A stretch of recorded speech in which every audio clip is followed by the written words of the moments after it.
അത്ഭുതങ്ങളും അടയാളങ്ങളും അവിടെ സംഭവിക്കുന്നു. രോഗശാന്തികൾ ഇഷ്ടം പോലെ ഉണ്ടാകുന്നു. പിശാചുകൾ ബഹിഷ്കരിക്കുന്നു.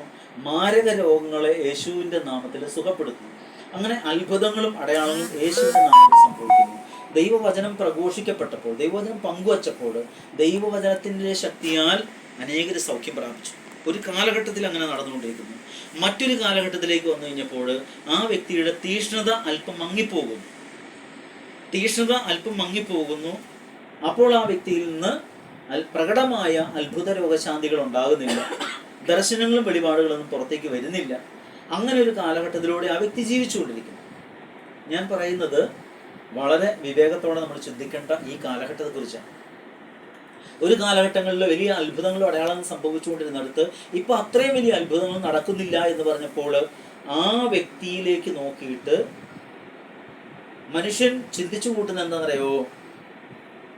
ഒരു പ്രവാചകനായിട്ട് ഗണിക്കുന്നവനാണ്, അങ്ങനെ വിശ്വസിക്കുന്നവനാണ്, പ്രവാചകനായിട്ട് അംഗീകരിക്കുന്നവനാണ് ആ പ്രവാചകന്റെ ഫലം മുഴുവൻ ഉണ്ടാകുന്നത്. ഒരു പ്രവാചകൻ അനുഗ്രഹിച്ചാൽ അനുഗ്രഹമായിട്ട് മാറുന്നത്, അത് അവകാശമായിട്ട് വാങ്ങിയെടുക്കാനായിട്ട് ഒരു മനുഷ്യന് സാധിക്കണം.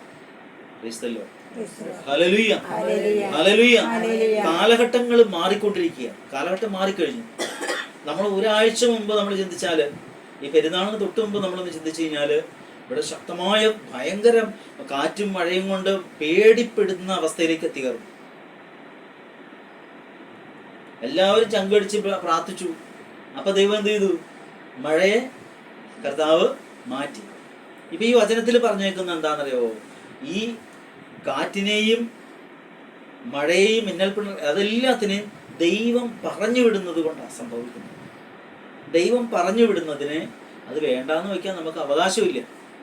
പക്ഷെ ദൈവം എന്ത് നിയോഗത്തിനാണോ ആ ഒരു വലിയ കൊടുക്കാറ്റ് വരുമ്പോൾ മനുഷ്യന്റെ ഉള്ളിൽ ഒരു ഭയം ഉണ്ടാകും. നമ്മൾ എന്തിനാ ഭയപ്പെടുന്നത്? ആ കൊടുങ്കാറ്റിനെ അല്ലെങ്കിൽ മിന്നലിനെ. അയ്യോ ഇപ്പോൾ ഇടിവിട്ടും മഴ വരുന്നുണ്ട്, ഭയം തുടങ്ങുക. ഒരു മനുഷ്യൻ്റെ ഉള്ളിൽ ഭയം തുടങ്ങും. അപ്പൊ ആ ഭയത്തിൽ നിന്ന്, ആ പ്രശ്നത്തിൽ നിന്നുള്ള ഒരു ഭയത്തിൽ നിന്ന്, അല്ലെങ്കിൽ രോഗം വരുവാണെങ്കിൽ ആ രോഗത്തിൽ നിന്നുള്ള ഭയത്തിൽ നിന്ന് മനുഷ്യൻ മാറണം. അവൻ മാറി ചിന്തിക്കണം, ഇവിടെ ഇതിനെല്ലാത്തിനെയും പരിഹരിക്കുന്ന ഒരു ദൈവം കൂടെ ഉണ്ട്. ആ ദൈവത്തിന്റെ തണലിലാണ് ഞാൻ വസിക്കുന്നത്. ആ ദൈവത്തോടാണ് എല്ലാം എനിക്ക് പറയാനുള്ളത്. ആ ദൈവത്തോടാണ് എനിക്ക് എല്ലാം പങ്കുവെക്കാനുള്ളത്. എൻ്റെ ഹൃദയത്തിൻ്റെ വേദനകളെല്ലാം ഒറ്റയ്ക്കിരുന്ന് എൻ്റെ ദൈവത്തോടാണ് എനിക്ക് എല്ലാം പറയാനുള്ളത്.